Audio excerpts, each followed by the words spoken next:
Yes. Tomaine. That guy there, he's coming down.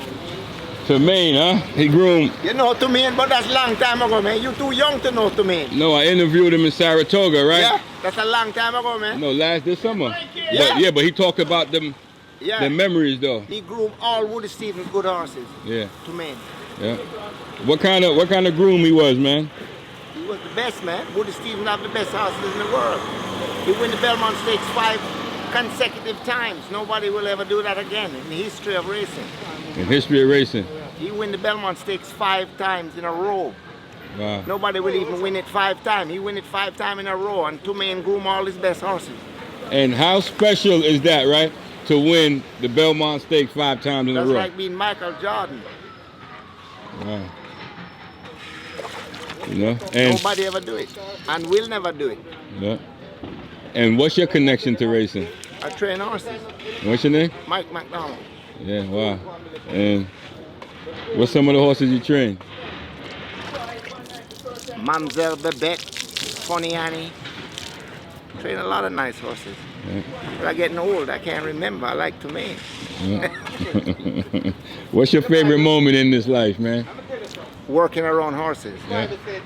So you came from Jamaica? Yeah. And you came right to the racetrack here in America? No, I came here on a golf scholarship to the University of Miami. Yeah. But the horses were always sidetracking me. So after I left university, I just went back to cleaning shit. Yeah. Wow. It's a disease. Horses are a disease. Wow. It's a labor of love. It's not a job. It's a passion. Yeah. And you know the name of this program is The Real Players Inside the Backstretch, right? Yeah. And we just want to shine a light on all the men and women that you should. That work on the backside. When they show it on TV, the guys back here don't get all the fame. And these are the guys that are working in the trenches and doing all the work. You're doing a good thing. And just for history's sake, right? Can you tell me some of the good grooms that you came across on your journey? That guy right there, Devon Borland. Yeah. His uncle was one of the leading riders in Jamaica, Donald Andrade. That was his uncle. Yeah. Yeah. And where your base track is? Woodbine in the summer and Gulfstream in the winter. My home is here in Miami. Yeah. And what would you like to see some of the grooms, man, from back in the days, like, get back to today, man? Like from the history, like from back in the days, what's missing in the grooms? There was more camaraderie in the days. Back in those days, there was more camaraderie. Everybody was more for everybody else. Now, everybody for themselves. It was a lot more camaraderie than there is now. Yeah. But I guess that's just life. Yeah. And what make a good horseman, man, a good groom? Pay attention to detail. Pay attention to detail, because little things make big things. And if you overlook little things, by the time you realize it, it become a big thing and you can't fix it.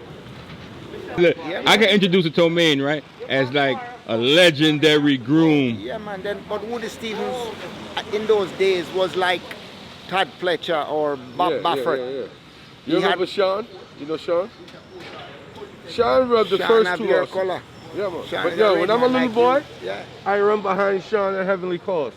Before Conquistador Cielo, before Caveat, right? I run behind Sean. Tomaine rubbed Terpsichorus, Danzig, Miss Oceana.